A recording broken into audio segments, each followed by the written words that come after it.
Morning, কেমন আছো তোমরা সবাই? আশা করছি সবাই খুব ভালো আছো, আমিও ভালো আছি। আজ রবিবারের জন্য আজ স্পেশাল নয়, আজ স্পেশাল হচ্ছে আজকে জামাই ষষ্ঠী। হ্যাঁ, সব জামাইরা আসবে আজ শ্বশুর বাড়িতে ষষ্ঠীর ফোঁটা নিতে। আর যারা এই বছর নতুন জামাই হয়েছে তাদের তো আলাদাই পোয়া, মানে আলাদাই আনন্দ, পোয়া 12 যাকে বলে। আমার অনেক বন্ধুর এই বছর বিয়ে হয়েছে বা গত বছর বিয়ে হয়েছে জামাই ষষ্ঠীর পরে বা শীতকালে, তারা এই বছর সবাই জামাই ষষ্ঠীতে এসছে বরের সাথে। সবার হোয়াটসঅ্যাপে ফটো দেখেছি, স্টেটাস দেখেছি, এত ভালো লাগছে দেখে। হ্যাঁ, এবং আমি অনেককে জিজ্ঞেসও করলাম, এ কি রে শুধু জামাইয়ের ফটো, মেয়ে কই? বললো মেয়ের কদর কমে গেছে। মেয়ের কি কদর কখনো কমে? কমে না। কিন্তু একটা দিন তাদের জন্য স্পেশাল, জামাইদের জন্য স্পেশাল। তো আমাদের বাড়িতেও দেখো ফোঁটা দেওয়া শুরু হয়ে গেছে সকাল সকাল। আর এবারে বাবার পাশে মা বসেছে, আমি নয়, আসলে প্রত্যেক বছর আমিই বসি। এবছর আর বসা হয়নি মানে আমি বললাম মাকে যে তোমার তো কোনোদিনও ফটো তোলা হয় না, আমি বসি বলে এবার বরং তুমি বসো, তোমার ফটোটা আমি তুলি। তো মা বললো যে ঠিক আছে তাই। আর এখানে আমাদের ফোঁটা দেওয়া হয়ে গেছে। খাবার দাবারে ছিল, অন্যবারে অনেক ফল টল কাটা হয়, কিন্তু কেউই খায় না আলটিমেটলি। সেই বাবা বসে বসে অত ফল খায়, বাবাও খেতে পারে না একেবারে। তো সেই জন্য এইবারে কথা ঠিক হয়েছিল যে অল্প ফল কাটা হবে, দই চিড়ে মুরগি আর ওই 2-3টে ফল কেটে দেওয়া হবে, তখন খাবে, পরে বাকি সব খাওয়া হবে, আর মিষ্টি যা হোক। আর এখানে দেখো ওয়েদারটা পুরো শান্ত। আসলে সব বাড়িতেই একদম আজকে শান্তর দিন, কারণ আমাদের বাড়িতে, মামার বাড়িতে সব মামারাই চলে গেছিলো জামাই ষষ্ঠীতে প্রায়। তো সব জায়গায় পুরো শান্ত শান্ত। আর এত বীভৎস গরম পড়েছিল, এই 2 দিন আগে একটু গরমটা কমলো, তারপরে এত বীভৎস গরম। আমার তো একটাই জিনিস চিন্তা হচ্ছিলো, সেটা হচ্ছে গরমের যে ছুটিটা ছিল, সব ছুটিটা যখন ছিল তখন বৃষ্টি হলো, এইবারে যেই গরমের ছুটিটা বন্ধ হলো, শেষ হলো, স্কুল খুলবে, এইবারে আবার পড়ে গেল গরম। বাচ্চাগুলোর কি কষ্ট। যাই হোক, আজকে তোমাদের একটা জিনিস শেয়ার করি, একটা রেসিপি। আজকে আমি ইউটিউব দেখে একটা রান্না করেছিলাম, সেটা হচ্ছে দই চিংড়ি। মায়ের শরীরটা আসলে খুব একটা ভালো ছিল না, মায়ের একটু দাঁতে ব্যথা হচ্ছিলো, তো তার তরসে একটু মাথা ব্যথা বা জ্বর মতো মনে হচ্ছিলো, একটা ক্লান্তি লাগে না সেরকম। তাই মাকে বলেছিলাম তো চলো আমি বরং রান্নাটা করি। তো মা বললো ঠিক আছে সোনায় সোহাগা। আমি প্রথমে ভেবেছিলাম এমনি চিংড়ি ভাপাই করব। তারপরে ইউটিউবে হঠাৎ এই রেসিপিটা দেখে আমি ভাবলাম আমি এটাই করি, যদিও আমি ইউটিউব থেকেই শিখেছি। তো আমি ভাবলাম তোমাদের সাথেও শেয়ার করে দিই। চিংড়ি মাছের দই দিয়ে চিংড়ি। তো কীরকমভাবে করবে, খুব সোজা, খুব কম ইনগ্রিডিয়েন্টস লাগে। যেগুলো লাগে আমি সেগুলো বলে দিই। পেঁয়াজ, আদা, রসুন, দই, তাছাড়া লাগে হচ্ছে ধনে গুঁড়ো, লঙ্কা, মানে কাঁচা লঙ্কা। আমি একটু শুকনো লঙ্কা দিয়েছিলাম, তোমরা দিতেও পারো নাও দিতে পারো। নুন, চিনি স্বাদ মতো। আর যেটা দরকার, মানে আমরা অন্য মাছে সেরকম দিই না, যেটা আমি এখানে ইউজ করেছিলাম সেটা হচ্ছে একটু ঘি, আর গরম মশলা তো ওপর থেকে দেওয়াই হয়। তো আমি এখানে দেখো পেঁয়াজ, আদা, রসুন একসাথে পেস্ট করে নিয়েছিলাম। ওর মধ্যে কাঁচা লঙ্কাও দিতে পারো, আমি দিইনি, তার কারণ আমার মা ঝাল সেরম খেতে পারে না। আর মায়ের যেহেতু দাঁতে ব্যথা হচ্ছিলো, আমার মনে হচ্ছিলো যদি ঝাল হয়ে যায় বাই চান্স, মায়ের কষ্ট হবে, খেতে পারবে না, সেই জন্য আমি দিইনি। আর বাবারও মুখের মধ্যে একটু সেলেসা মতো হয়েছে, তো এই ঝাল হলে যদি না খেতে পারে, সেই জন্য আমি কাঁচা লঙ্কা পেস্ট আর বানাইনি। তো পেঁয়াজ, আদা, রসুন, তার সাথে কাঁচা লঙ্কা দিয়েও তোমরা বানাতে পারো, না দিয়েও বানাতে পারো। এটার একটা পেস্ট করবে। আর দইটা একটু ফেটিয়ে নেবে, যতটা দই মনে হবে। দেখো এটা চিংড়ি মাছের উপর ডিপেন্ড করো তোমরা দইটা দেবে, ঠিক আছে? সেটা নিয়ে তোমরা একটু ফেটিয়ে নেবে। আমি নুন টুন দইতে কিচ্ছু দিইনি, এখন আমার বলতে গিয়ে মনে পড়লো হয়তো নুন দেওয়াটা উচিত ছিল, কিন্তু আমি কিছু দিইনি। এবার বলি, কড়াইতে তেল গরম করবে, তেল গরম করে চিংড়ি মাছগুলো ভেজে নেবে। এবার জানো চিংড়ি মাছ বেশি তো ভাজতে হয় না, হালকা করে ভেজে তুলে নিয়ে ওই তেলেই আগে গোটা গরম মশলা ফোড়ন দেবে, ঠিক আছে? ফোড়ন দেওয়ার পরে ওই যে পেস্টটা, পেঁয়াজ, আদা, রসুনের পেস্টটা দিয়ে দেবে। পেস্টটা থেকে যেই তেল ছাড়বে তখন ওখানে দইটা দিয়ে দেবে, ফ্যাটানো টক দইটা দিয়ে দেবে।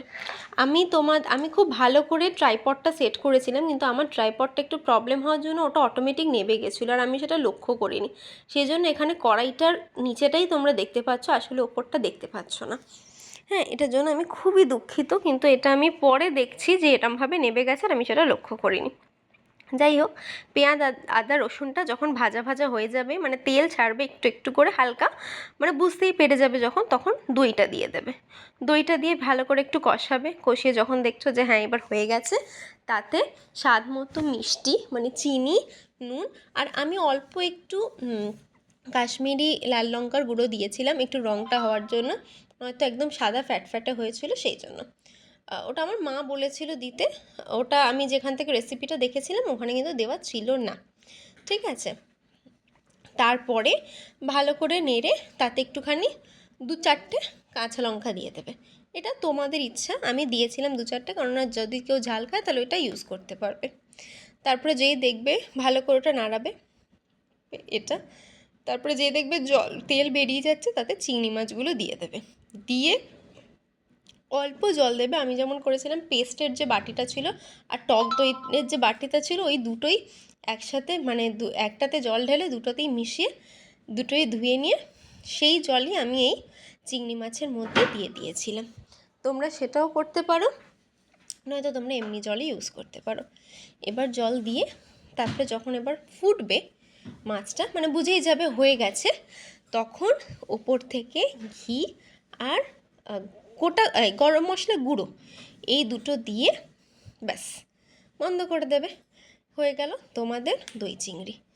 আর খেয়ে মানে চেষ্টা করো বানানোর, খুব ইজি, খুব খুব খুব ইজি, বেশিক্ষণ লাগেও না। বানিও কখনো, আর যদি ভালো লাগে আমায় একটু কমেন্ট করো যে তোমরা যদি কেউ বানিয়ে থাকো এটা বা বানাও, বা কেমন লাগলো রেসিপিটা জেনে আমাকে একটু কমেন্ট করবো। আমার তো ভালোই লেগেছে, আমি বলেইছিলাম এর আগেও যে আমার নিজের রান্না কখনোই আমার খারাপ লাগে না, আমি যা বানাই আমার সবই ভালো লাগে। কিন্তু আমার যে দুজন জাজ আছে বাড়িতে, আমার মা আর আমার বাবা, সেই দুজনে কিন্তু ভীষণ ভালো জাজ। মানে হচ্ছে যে তাদের দুজনের মধ্যে কেউ মিথ্যে কথা বলে না। যদি রান্না খারাপ হয় তাহলে একদম তোমার মুখের ওপরই বলবে যে রান্না ভালো হয়নি, বা এইটা কম হয়েছে, এইটা বেশি হয়েছে। আর যদি ভালো হয় তাহলে তো সেটা বলবেই যে হ্যাঁ খুব ভালো হয়েছে, খুব ভালো হয়েছে। শুধু নিজে বলবে না, মানে সবাইকে বলবেও। আমার বাবা তো সবাইকেই বলে, যার সাথে হয়তো কথা হলো তাকেই বলবে আমার মেয়ে আজ এটা রান্না করেছে না, খুব ভালো খেতে হয়েছে। আবার খারাপ হলেও বলে এত বাজে খেতে হয়েছিল যে খেতেই পারিনি। হ্যাঁ, তো তাদের ওপিনিয়নটা ভীষণ দরকার লাগে আমার। তাই মাকে প্রথমেই বলেছিলাম যে তুমি একটু চেখে দেখো। মা বলো না, ওইসব করলেই আমার আর খেতে ইচ্ছে হয় না, পেট ফুলে যায়, একদম ভাতে খাবো। তো ভাতে আজকে কী কী ছিল হচ্ছে ভাত, উচ্ছে ভাজা, আর পুঁই শাকের মাছের তেল দিয়ে তরকারি, যেটা মা বানায়নি, যেটা বানিয়েছিল হচ্ছে ছোট দিদা, শনিবারই বানিয়েছিল, কিন্তু যেহেতু শনিবার আমরা খাই না সেই জন্য ওটা আমরা রবিবার খেয়েছিলাম। আর ছিল হচ্ছে এই চিংড়ি মাছের তরকারি, আর আমি নিয়েছিলাম একটু আমের আচার।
এই দেখো আমি এখন কি করছি বলো তো, অকাজ।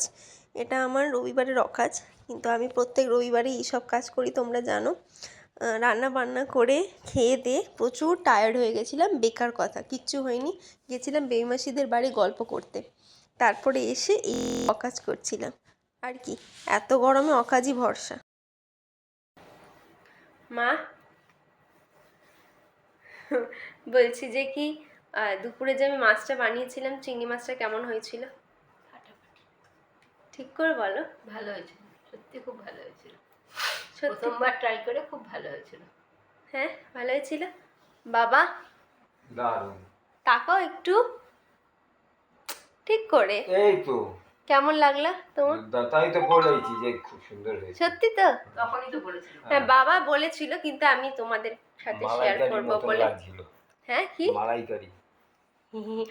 কিছুই দিইনি, বাবা আবার বলছে যে কি মনে হচ্ছে যেন নারকল টারকল দেওয়া আছে, তাই না? তাই আমি পাস করে গেছি, 100-200 পেয়ে গেছি। ওইটাই তো আমি খেয়েছি ওই জন্য। খেয়েছি। এখন বাজে রাত্রি 10:30, 10:44। আর আমরা এখন সবাই তিনজনে মিলে নিচের ঘরে চলে এসেছি। আর নিচের ঘরে এসে মানে এবার শোয়ার ঘুমাতে যাওয়ার সব রেডি টেডি করা হচ্ছে। নিচের ঘরে কয়েকদিন আসছিলাম না, আমরা উপরের ঘরেই শুচ্ছিলাম, কারণ বেশ ওয়েদারটা ভালো ছিল। মানে ঠান্ডা না হলেও আমাদের না উপরের ঘরটা যেহেতু অ্যাডভেস্টারের চাল, তো সেই জন্য যে একটু হালকা বৃষ্টি হলেই না পুরো ওয়েদারটা মানে উপরের ঘরটা ঠান্ডাই হয়ে যায়, আমাদের কষ্ট হয় না। তো কালকের আগের দিন আমরা নিচে এসেছিলাম, মানে আমি জেদ করেই নিচে এসেছিলাম। একটু বৃষ্টি হয়েছিল কিন্তু ঠান্ডা ছিল না, গরম লাগছিল। আমি জেদ করে মা আমি বাবা চলে এসেছিলাম। এবার মায়ের একটুখানি সর্দি সর্দি মতো হয়েছে এই ওয়েদার চেঞ্জের জন্য বারবার। আর মায়ের যেটা ওইটাতে কষ্ট হচ্ছে না, মায়ের কষ্ট হচ্ছে মায়ের দাঁতে ব্যথা করছে, একটা দাঁত নড়ছে কিন্তু উঠছে না। আমি বললাম দাও আমি সাঁড়াশি দিয়ে টেনে তুলে দিই, হাসছে মা। কিন্তু মানে ওটার জন্য মা একটু কষ্ট হচ্ছে। তো কাল আমরা ওপরেই শুয়েছিলাম, কালকে বেশ বৃষ্টি হয়েছিল। রাত্রির দিক থেকে ওই 8:30টার দিক থেকে বেশ বৃষ্টি হয়েছিল, মানে এমনকি আমি ভিজেও গেছিলাম আসার পথে। তো এবার আমরা ওপরেই শুয়েছি, দিদা নিচে শুতে এসছে। দিদা এসি চালায় না, দিদা এমনিই শুতে এসছে নিচে। এইবারে আমি তখন বাজে প্রায় 12টা, আমার ঘুম আসছে না, প্রচণ্ড গরম লাগছে, পুরো আমি ঘেমে গেছি। আমি বললাম না কালকে রবিবার আছে, কোনো চাপ নেই, আমি এখন যাচ্ছি নিচে। তারপরে আমি বাবাকে বললাম তুমি একটু চলো, আমি নিচের ঘরে চলে যাচ্ছি, বাইরেটা অন্ধকার তো।